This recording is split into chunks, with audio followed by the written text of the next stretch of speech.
ચાલો મિત્રો, chapter number 1 સજીવ વિશ્વ. સજીવ વિશ્વમાં આજે આપણે ચર્ચા કરવી છે વિવિધતા. સજીવ વિશ્વમાં વિવિધતા, સામાન્ય રીતે આપણે એને જૈવ વિવિધતા પણ કહીશું. જૈવ વિવિધતા, બાયોડાયવર્સિટી, જૈવ વિવિધતા. હવે આપણને પ્રશ્ન એ થાય કે આ જૈવ વિવિધતા અથવા સજીવ વિશ્વમાં વિવિધતા એટલે શું? આપણે એક સામાન્ય ઉદાહરણ દ્વારા ઘટનાને સમજવા પ્રયત્ન કરીએ.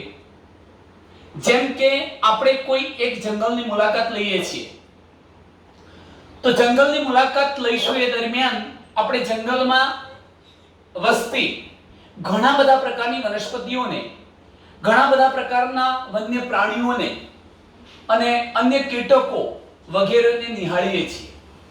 જેમ કે તમે સાગના વૃક્ષો જુઓ છો, બાવળ વૃક્ષ જુઓ છો, લીમડો જુઓ છો, ક્યાંક મહુડો જોશો, સીસમ, ખાંખરો, આવી વનસ્પતિઓને જુઓ છો. એ જ રીતે વાઘ, વરુ, ચિત્તો, દીપડો, શિયાળ, સિંહ, હરણ, મોર, આવા તમે પ્રાણીઓને જુઓ છો. અન્ય કેટલાક સજીવોને પણ તમે જુઓ છો.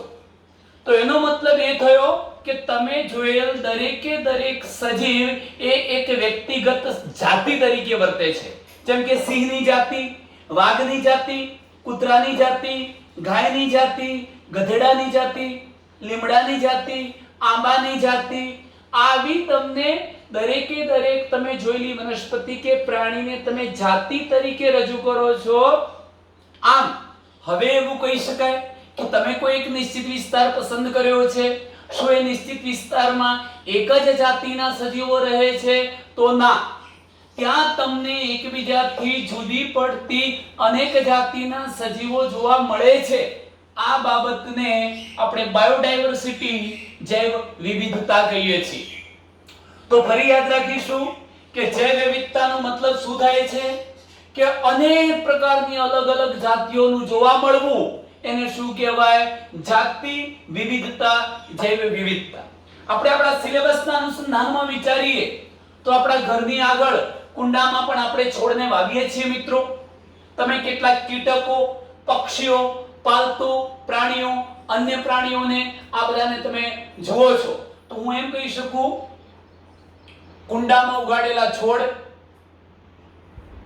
કુંડામાં ઉગાડેલા જે છોડ છે, અનેક પ્રકારની વનસ્પતિઓ છે, અનેક પ્રકારના પ્રાણીઓને તમે આસપાસ જોઈ શકો છો. અન્ય પાલતુ પ્રાણીઓને પણ તમે જોઈ શકો છો. આ બધાને તમે સાદી ભાષામાં જૈવ વિવિધતા, જૈવ એટલે સજીવો, વિવિધતા એટલે જુદાપણું, સજીવોમાં જોવા મળતા જુદાપણા તરીકે ઓળખાવી શકો. મિત્રો, આમાં કેટલાક નરી આંખે જોઈ શકાતા નથી. તમને ખબર હશે કે બેક્ટેરિયા વગેરે છે. તો બેક્ટેરિયા જેવા કેટલાક નરી આંખે ન જોઈ શકાય તેવા સજીવો પણ જૈવ વિવિધતાના ભાગ તરીકે વર્તે છે.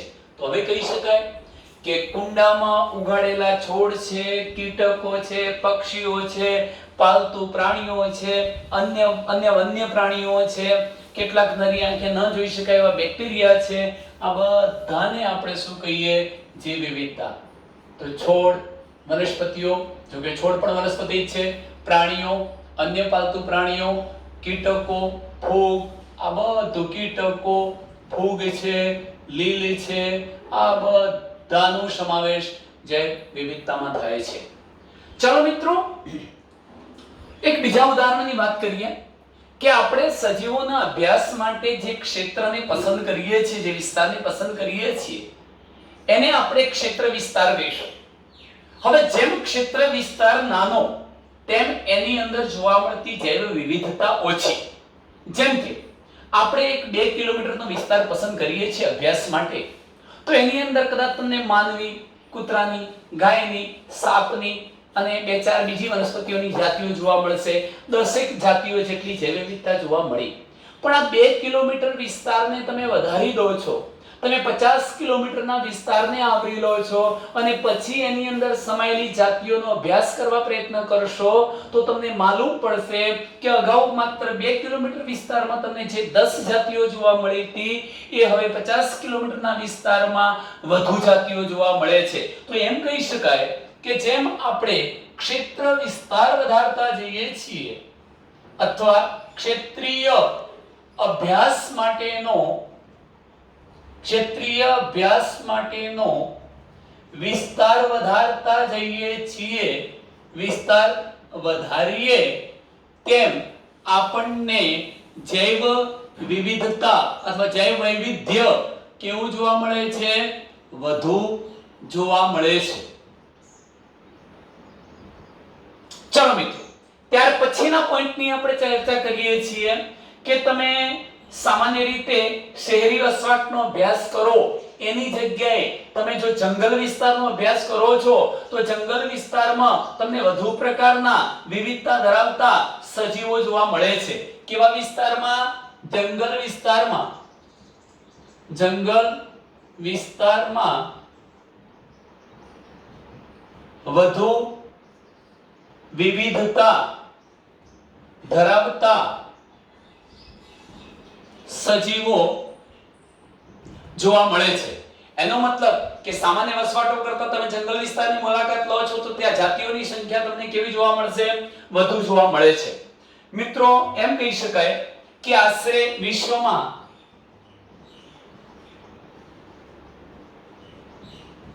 17 થી માંડીને બુકમાં 1.7 to 1.8 મિલિયન લખેલું હશે, આપણે આંકડાને યાદ રાખીશું.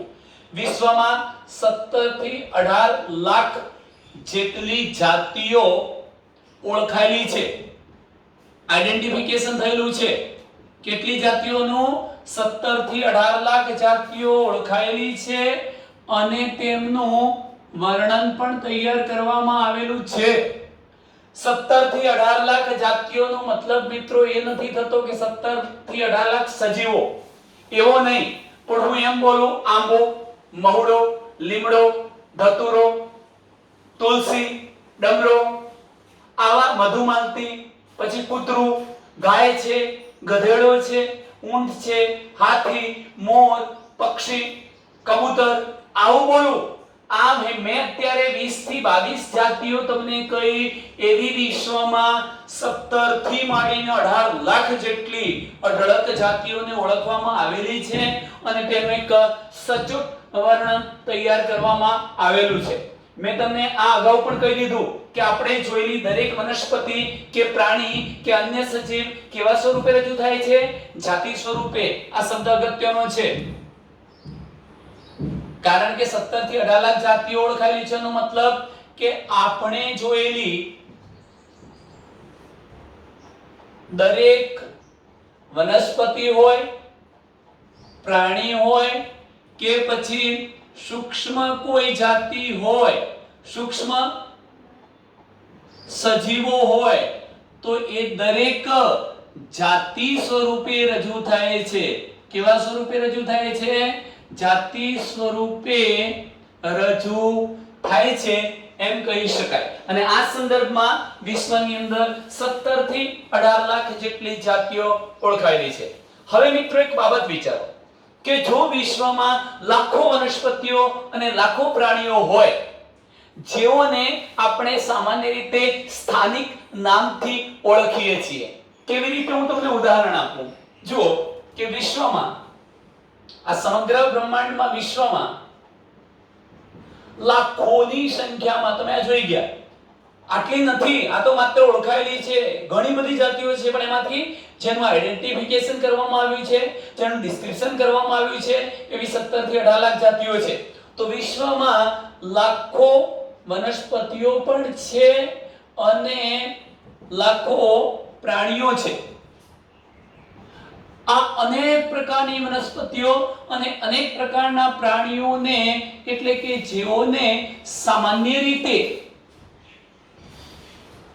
આપણે સ્થાનિક નામથી ઓળખીએ છીએ, આપણે એમને સ્થાનિક નામ આપીએ છીએ. સ્થાનિક, પ્રાદેશિક, સ્થાનિક નામ. અને એટલું જ નહીં, આ સ્થાનિક નામ પણ એક જ દેશના જુદા જુદા સ્થળે જુદું જુદું હોય છે. હું તમને એક ઉદાહરણ આપું કે ધારો કે જેને આપણે આંબો કહીએ છીએ. આંબો તો હવે આપણે વાત કરીએ છીએ માત્ર ભારત દેશની. ભારત દેશના જુદા જુદા રાજ્યો જુદા જુદા પ્રદેશોની અંદર આંબા વૃક્ષને પણ એક નામથી ઓળખવામાં નથી આવતું. મિત્રો તમે જાણતા હશો કે રાજસ્થાન કે હિન્દી ભાષી રાજ્યો સામાન્ય રીતે એને આમ વૃક્ષ કહેતા હોય છે. લખું છું અહીંયા કે ધારો કે અહીંયા હું આંબો લખું છું, આપણે ગુજરાતીમાં એને આંબો કહીએ છીએ, તો અન્ય રાજ્યો રાજસ્થાન જેવા હિન્દી ભાષી રાજ્યોમાં આપણે એને આમ વૃક્ષ કહીએ છીએ.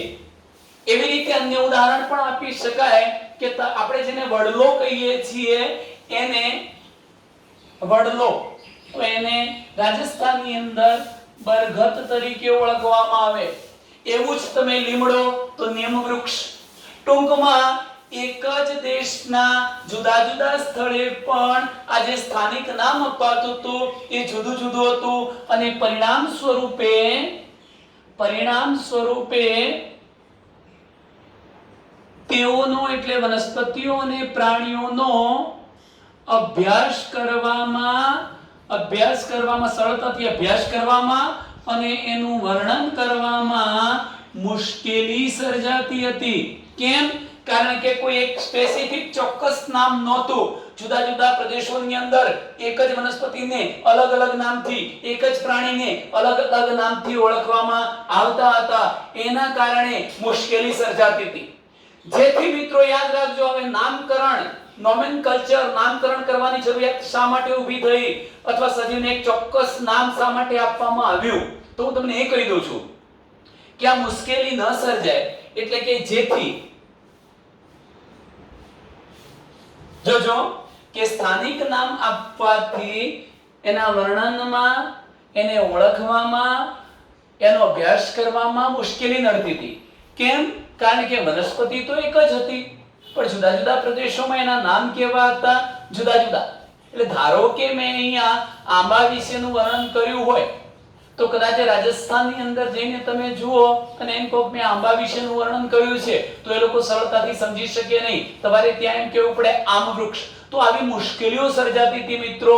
આવું ન થાય એટલા માટે જેથી ચોક્કસ સજીવ વિશે સચોટ વર્ણન કરવું છે કે જેના વિશે આ દુનિયાના સૌ કોઈ વ્યક્તિઓ જાણકારી મેળવી શકે, એટલા માટે સાર્વત્રિક ચોક્કસ નામ હોવું જોઈએ. જેથી ચોક્કસ સજીવ વિશે હું અહીંયા શબ્દ લખું છું, જેથી ચોક્કસ સજીવ વિશે જો સચોટ વર્ણન કરવું હોય, સચોટ વર્ણન કરવું હોય કે જેના વિશે, જે વનસ્પતિ કે પ્રાણી વિશે સૌ કોઈ, બધા જ સૌ સરળતાથી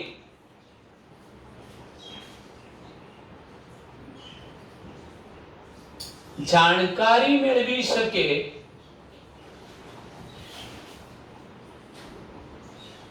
તે હેતુથી કોઈ પણ સજીવનું એક જ સાર્વત્રિક ચોક્કસ નામ હોવું જોઈએ. જાણકારી મેળવી શકે તે હેતુથી દરેક સજીવનું એક જ સાર્વત્રિક નામ હોવું જોઈએ. એનો મતલબ એ થાય કે તમે કોઈ પણ જગ્યાએ વિશ્વના કોઈ પણ ખૂણે જાઓ, કોઈ એક વનસ્પતિનું વિશ્વમાન્ય સર્વમાન્ય એક જ નામ અપાયેલું હોય જેના વિશે દરેક વ્યક્તિ સરળતાથી સમજી શકે. જેમ કે હું એમ કહું એઝા ડિરેક્ટા ઇન્ડિકા, તો હું ઇન્ડિયામાં, હું આફ્રિકામાં, લંડન, ટોક્યો કે પછી અમેરિકામાં હોઈએ, ઓસ્ટ્રેલિયામાં હોઈએ, ત્યાં જઈને તમે એઝા ડિરેક્ટા ઇન્ડિકા બોલો એટલે વિશ્વના બધા જ વ્યક્તિઓને ખબર પડી જાય કે આ વાત થઈ રહી છે લીમડા વિશે, જેને આપણે ગુજરાતીમાં લીમડો કહીએ છીએ, એના વિશે વાત થઈ રહી છે. હું એમ કહું મેન્જીફેરા ઇન્ડિકા, તો આ આંબા વિશે વાત થઈ રહી છે.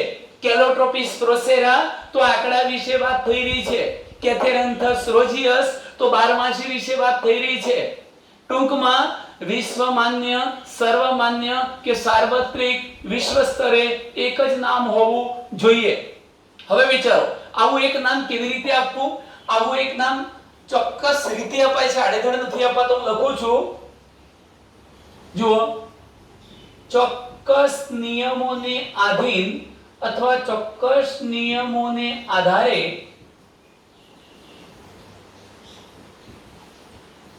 સજીવને નામ આપવાની વૈજ્ઞાનિક પદ્ધતિને શું કહેવાય છે? નામકરણ, નોમેનકલ્ચર કહે છે, નામકરણ કહે છે. આડેધડ નહીં, ચોક્કસ નિયમો બનાવવામાં આવ્યા છે. એ નિયમોને આધારે કોઈ પણ સજીવને નામ આપવા માટેની વૈજ્ઞાનિક પદ્ધતિને આપણે શું કહીએ છીએ? નામકરણ તરીકે ઓળખાવીએ છીએ. તો ચોક્કસ નિયમોને અનુસરીને નામ આપવાની પદ્ધતિ એટલે નામકરણ. હવે મિત્ર વિચારો કે ધારો કે મેં એવું લખી દીધું, અહીંયા હું એક શબ્દ લખું છું કે મેન્જીફેરા ઇન્ડિકા. કયો શબ્દ લખું છું?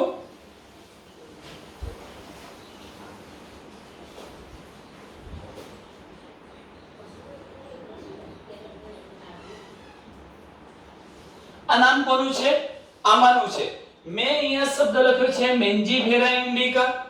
તો એનો મતલબ એ થયો કે મેં મેન્જીફેરા ઇન્ડિકા કંઈ આડેધડ નામ નથી આપી દીધું. ચોક્કસ નિયમોના આધારે વૈજ્ઞાનિકોએ આ આંબાના વૃક્ષને નામ આપ્યું છે મેન્જીફેરા ઇન્ડિકા. તો ચોક્કસ નિયમોને આધારે સજીવને નામ આપવાની વૈજ્ઞાનિક પદ્ધતિ એટલે નામકરણ.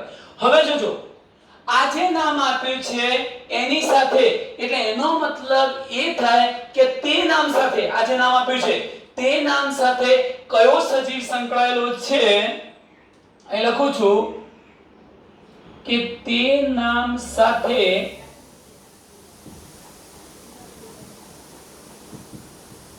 કયો સજીવ સંકળાયેલો છે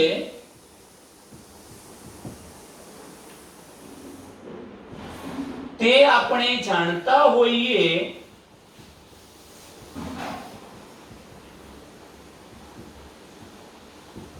તો તેને શું કહેવાય? તે સજીવની ઓળખ વિધિ, આઈડેન્ટિફિકેશન. ઓળખ વિધિ, આપણે એને ઓળખીએ છીએ એમ કહેવાય. જો કેવી રીતે? ધારો કે એક શબ્દ લખ્યો છે કે તે નામ સાથે, ધારો કે મેન્જીફેરા ઇન્ડિકા. આ નામ સાથે મને ખબર છે કે મેન્જીફેરા ઇન્ડિકા સાથે કોણ સંકળાયેલું છે? આંબો. તો એનો મતલબ કે હું આંબાને ઓળખું છું. આંબાની શું થઈ? આ ઓળખ વિધિ. મેન્જી પછી એવું લખેલું હોય એજા ડિરેક્ટા ઇન્ડિકા. તો આ નામ સાથે કોણ સંકળાયેલું છે? લીમડો સંકળાયેલો છે. મને ખબર છે લીમડો જ સંકળાયેલો છે, બીજી કોઈ વનસ્પતિ સંકળાયેલી નથી. કેમ? કારણ કે હું લીમડાને ઓળખું છું, લીમડાની મેં ઓળખ વિધિ કરેલી છે. તો ટૂંકમાં જે નામ સાથે કયો સજીવ સંકળાયેલો છે તે આપણે જાણતા હોઈએ તો તે બાબતને ઓળખ વિધિ તરીકે ઓળખવામાં આવે છે. હવે મિત્રો, જુદા જુદા વૈજ્ઞાનિકોએ સજીવોના વૈજ્ઞાનિક નામ આપવા માટેની વિવિધ પદ્ધતિઓ વિકસાવી છે. હું એ શબ્દ પણ લખી નાખું છું કે વિવિધ વૈજ્ઞાનિકોએ જુદા જુદા જીવ વૈજ્ઞાનિકોએ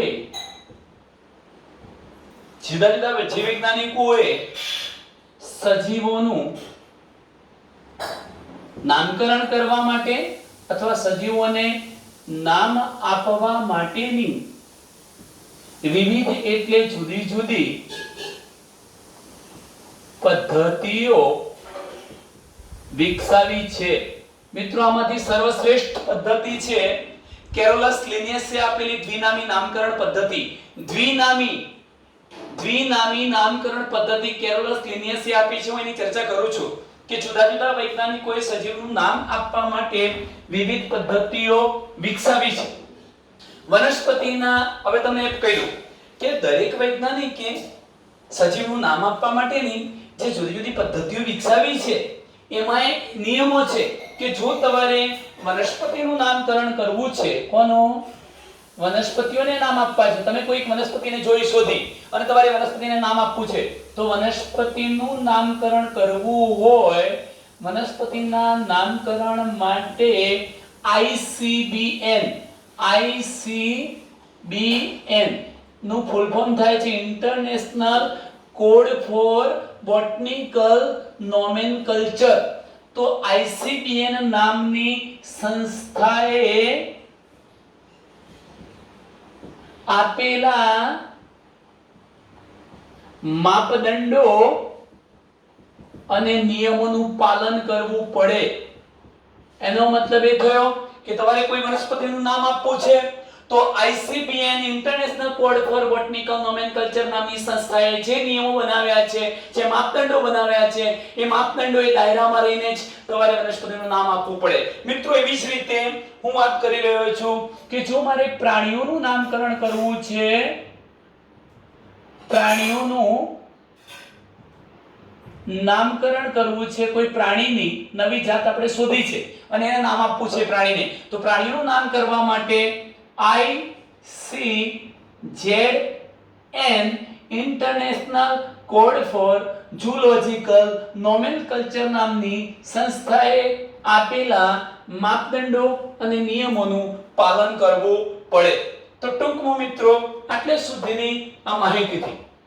હવે કોઈ પણ સજીવનું વૈજ્ઞાનિક નામ વિશ્વ સ્તરે માત્ર એક જ નામ ધરાવે છે.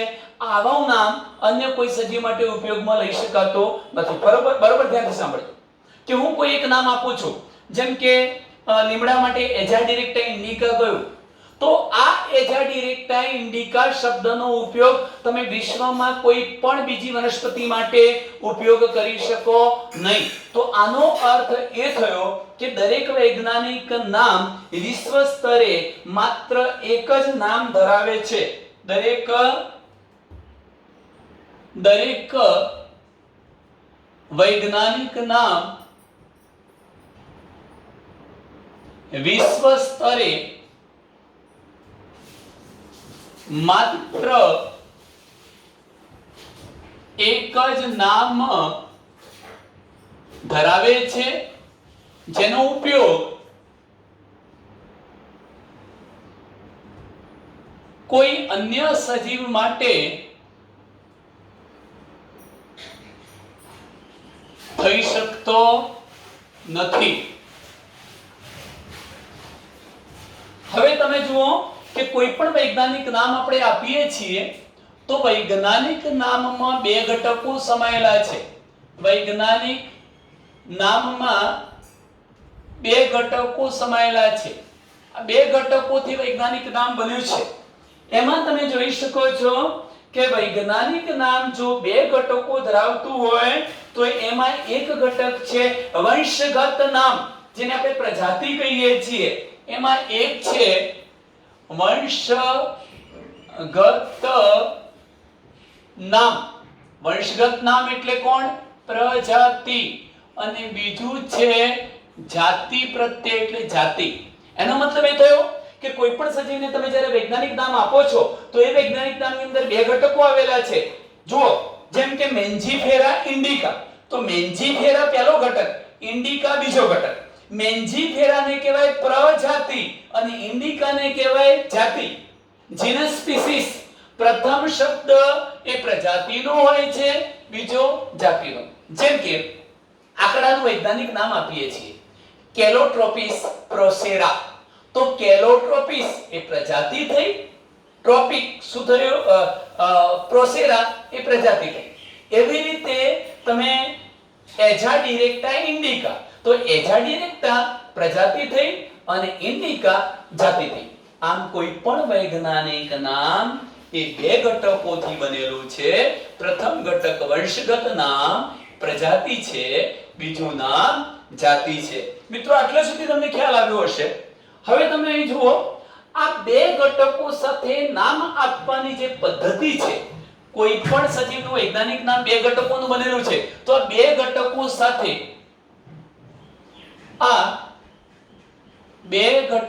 સાથે નામ આપવાની પદ્ધતિને શું કહેવાય છે? દ્વિનામી નામકરણ પદ્ધતિ કહેવાય છે. અને આવી દ્વિનામી નામકરણ પદ્ધતિ કોણે રજૂ કરી હતી? કેરોલસ લિનિયસ નામના વૈજ્ઞાનિકે આપી હતી. તો દ્વિનામી નામકરણ પદ્ધતિના પ્રણેતા કોણ હતા? Carolus Linnaeus. દ્વિનામી નામકરણ પદ્ધતિ એટલે શું? કોઈ પણ સજીવને વૈજ્ઞાનિક નામમાં બે નામથી ઓળખવો, જેમાં પ્રથમ નામ કોઈ પણ સજીવનું વૈજ્ઞાનિક નામ બે શબ્દોનું બનેલું હોય. પ્રથમ શબ્દ પ્રજાતિનો હોય, બીજો શબ્દ જાતિનો હોય. આવા બે નામથી ઓળખવાની પદ્ધતિને, બે શબ્દોથી બનેલા નામથી ઓળખવાની પદ્ધતિને દ્વિનામી નામકરણ પદ્ધતિ કહેવાય. જે કોણે રજૂ કરી હતી? કેરોલસ લિનિયસ નામના વૈજ્ઞાનિકે રજૂ કરી હતી. હું આને આંબાના ઉદાહરણ દ્વારા સમજાવું છું મિત્રો. તો જુઓ, અહીં એક શબ્દ લખું છું કે આંબો. આંબો જે છે એનું નામ શું છે? મેન્જીફેરા ઇન્ડિકા. આમાં તમે જોઈ શકો છો કે આંબો એનું વૈજ્ઞાનિક નામ છે મેન્જીફેરા ઇન્ડિકા. તો મેં આમાં બે શબ્દો લખ્યા છે, મેન્જીફેરા, બીજો શબ્દ ઇન્ડિકા. તો મેન્જીફેરા શું છે? પ્રજાતિ છે, અને ઇન્ડિકા શું થયું? જાતિ. આમ કોઈ પણ સજીવને બે નામ વડે ઓળખવાની વૈજ્ઞાનિક પદ્ધતિને દ્વિનામકરણ પદ્ધતિ કહેવાય, જે કેરોલસ લિનિયસ નામના વૈજ્ઞાનિકે આપી હતી. મેન્જીફેરા ઇન્ડિકા આપણે આમ લખીએ. અહીં પણ તમે જોજો હું કેવી રીતે લખું છું.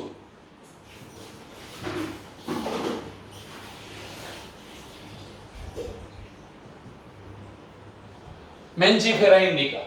હવે મિત્રો જરા અહીં ધ્યાન રાખજો કે તમારે કોઈ પણ સજીવનું નામકરણ કરવું છે તો પ્રશ્ન એ થશે કે આ આઈસીબીએન અને આઈસીજેડ ને કયા નિયમો માપદંડો આપ્યા છે.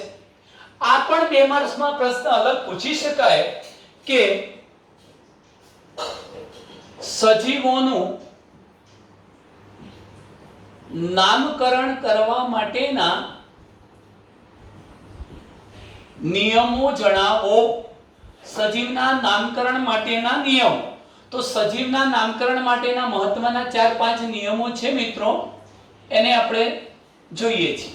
ચલો, હું પ્રથમ નિયમની વાત કરું છું કે સજીવનું નામકરણ કરવું છે તો એના માટેનો પ્રથમ નિયમ કયો છે. ચલો, પહેલો નિયમ જોજો કે જીવશાસ્ત્રીય નામ એટલે વૈજ્ઞાનિક નામ. જો જીવશાસ્ત્રીય નામ સામાન્ય રીતે લેટિન ભાષામાં અને ઇટાલિકમાં લખવામાં આવે છે. સજીવનું જીવશાસ્ત્રીય નામ એટલે વૈજ્ઞાનિક નામ, જીવશાસ્ત્રીય નામ લેટિન ભાષામાં અને ઇટાલિકમાં લખવામાં આવે છે. ભાષા છે લેટિન અને કેવી રીતે લખવામાં આવે છે? ઇટાલિકમાં લખવામાં આવે છે. કેમ આવું કરવામાં આવે છે? મિત્રો જરા એક વસ્તુ વિચારો કે હું જે શબ્દ બોલું છું, એજા ડિરેક્ટા ઇન્ડિકા, કેલોટ્રોપિસ પ્રોસેરા, પછી માની લો હોમો સેપિયન્સ, આવા શબ્દો બોલું છું, એ નથી અંગ્રેજી શબ્દો, નથી ગુજરાતી, નથી હિન્દી. આ લેટિન વર્ડ્સ છે, લેટિન ભાષાના શબ્દો છે. તો ટૂંકમાં જીવશાસ્ત્રીય નામ લેટિન ભાષામાં થયેલું હોવું જોઈએ અને ઇટાલિકમાં લખાય, ઇટાલિક અક્ષરોમાં લખવામાં આવે છે મિત્રો. જે શાના માટે છે?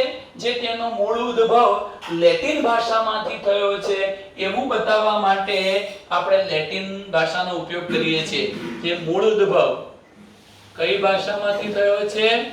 લેટિન ભાષામાંથી થયો છે એવું સમજાવવા માટે એનો ઉલ્લેખ જીવશાસ્ત્રી નામ લેટિન ભાષામાં હોવું જોઈએ, ઇટાલિકમાં લખવામાં આવે છે. ચાલો, જીવશાસ્ત્રીય નામમાં પ્રથમ શબ્દ પ્રજાતિનો હોય છે, જ્યારે બીજો શબ્દ કયો હોય છે? જાતિનો. તો આપણે લખીશું જીવશાસ્ત્રીય નામનો પ્રથમ શબ્દ કયો છે?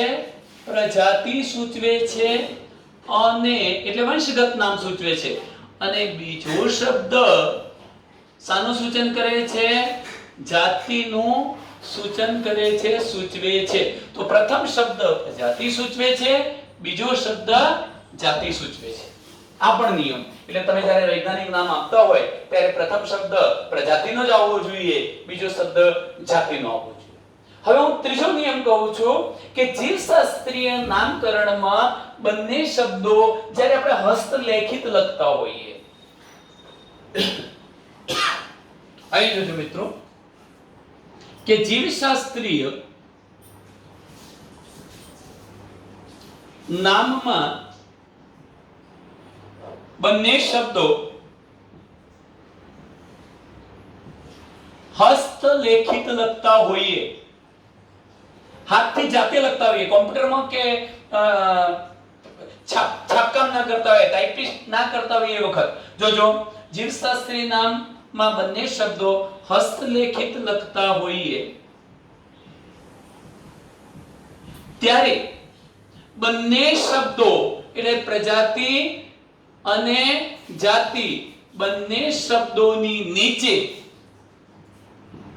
આડી લાઈન દોરવામાં આવે છે, આડી લીટી દોરવામાં આવે છે, જે શું બતાવવા માટે? ઇટાલિક બતાવવા માટે. રાઇટિંગ કેવા છે શબ્દો? ઇટાલિક છે એવું બતાવવા માટે. જેમ કે હું ધારો કે મેન્જીફેરા ઇન્ડિકા આ રીતે લખું છું, હું ત્રાંસાક્ષરોમાં નથી લખતો, ધારો કે આ અક્ષરો સીધા લખું છું,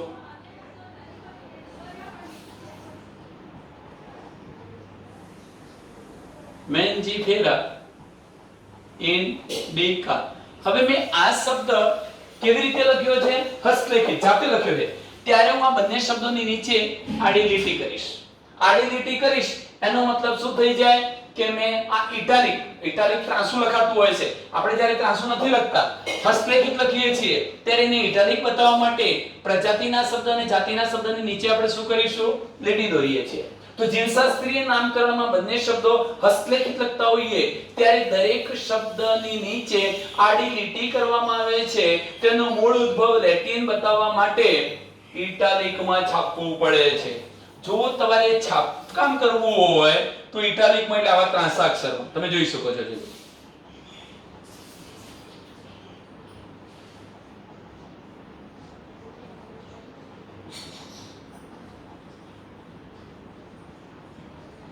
છાપતા હોઈએ ત્યારે ઇટાલિકમાં છાપવાનું, પણ જો જાતે લખતા હોઈએ ત્યારે અક્ષરો ભલે સીધા હોય, ત્રાંસા હોય, પણ એની નીચે બે આડી લીટી કરી દેવાની પ્રજાતિ અને જાતિમાં.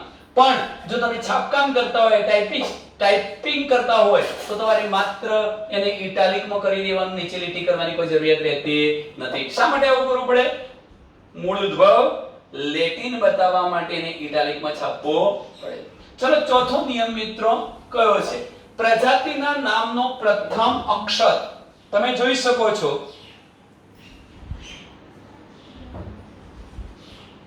પ્રજાતિના નામનો પ્રથમ મૂળાક્ષર મોટી લિપિમાં લખવો અને જાતિનું નામ નાની લિપિમાં લખવું. કેવી રીતે જુઓ? જેમ કે મેં મેન્જીફેરા ઇન્ડિકામાં પ્રજાતિ હતી, પ્રજાતિનો પ્રથમ અક્ષર કેવો લખ્યો છે? કેપિટલ અહીં લખું છું, ફરીથી કેપિટલ અક્ષર લખ્યો છે.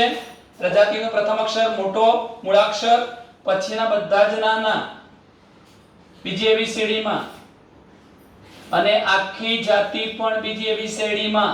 તો ટૂંકમાં પ્રજાતિના નામનો પ્રથમ અક્ષર મોટી લિપિમાં અને ત્યારબાદ જાતિ. જો પ્રજાતિ એકલું જ પહેલો જ અક્ષર મોટી લિપિમાં, પ્રજાતિના બીજા બધા અક્ષરો નાની લિપિમાં, અને જાતિના પણ બધા જ અક્ષરો નાની લિપિમાં લખવામાં આવે છે. મિત્રો એ પણ યાદ રાખજો કે આખું વૈજ્ઞાનિક નામ લખાઈ જાય પછી સંશોધન કરતા વૈજ્ઞાનિક જેણે આ નામ આપ્યું છે, સંશોધક વૈજ્ઞાનિકનું નામ જાતિના નામની પાછળ સંક્ષિપ્તમાં લખાય છે, ટૂંકમાં લખવું. એનો મતલબ કે હું એવું કરું છું, મેન્જીફેરા ઇન્ડિકા તો આ જાતિ છે, એની પાછળ હું ટૂંકમાં કેપિટલ એલ કરી દઉં છું. આ એલ કરવો એનો મતલબ શું થયો કે આ નામ કોણે આપ્યું છે? લિનિયસે. આ વૈજ્ઞાનિક નામ કોણે આપ્યું હતું? એના સંશોધક વૈજ્ઞાનિક કોણ હતા? લિનિયસ. તો વૈજ્ઞાનિકનું નામ આ જાતિના શબ્દની પાછળ ટૂંકમાં લખવું, લિનિયસ આખું નહીં, એલ જ લિનિયસ. અને મિત્રો હજુ પણ તમને કહું, જો તમે એનું પ્રાદેશિક નામ જાણતા હોય તો કૌંસમાં કરી અને એનું સ્થાનિક નામ પણ તમે પાછળ લખી શકો. એક મહત્વનો મુદ્દો યાદ રાખજો મિત્રો કે આ પ્રજાતિ જે શબ્દ છે ને એ પ્રજાતિ, હા કદાચ જાતિ શબ્દનો તો ઉપયોગ થાય છે, જેમ કે મેં કહ્યું એજાડી રેક્ટા ઇન્ડિકા, એજાડી રેક્ટા ઇન્ડિકા લીમડો અને મેન્જીફેરા ઇન્ડિકા એટલે આંબો, તો ઇન્ડિકાનો તો ઉપયોગ થઈ શક્યો જાતિનો, પણ પ્રજાતિ જે શબ્દ આપણે ઉપયોગમાં લઈએ છીએ કોઈ નામકરણ માટે, એનો ઉપયોગ બીજા કોઈ સજીવ માટે ન કરી શકાય. હવે બીજા કોઈ સજીવ માટે ના કરી શકાય એટલે સાવ જુદી પડતી પ્રજાતિ માટે ના કરી શકાય, પણ જેના પૂર્વજો સમાન હતા એવી પ્રજાતિ માટે તો તમે એ શબ્દનો ઉપયોગ કરી શકો. હું તમને એક ઉદાહરણ આપું, પેન્થેરા લિયો અને પેન્થેરા ટાઇગ્રિસ. તમે વાઘ સિંહ તો એ બધાનું કુળ પ્રજાતિ એક છે, પરિણામે પ્રજાતિ તમે એક સરખી વાપરી શકો ત્યાં પેન્થેરા લિયો, પેન્થેરા ટાઇગ્રિસ. બાકી જો સાવ જુદા પડતા સજીવ માટે તમે એ જ પ્રજાતિનો ઉપયોગ અન્ય ક્યાંય કરી શકતા નથી. મિત્રો આપણે નામકરણ સુધી અટકીએ છીએ, ત્યાર પછી નેક્સ્ટ વિડિયો લેક્ચરમાં જોઈશું. અસ્તુ.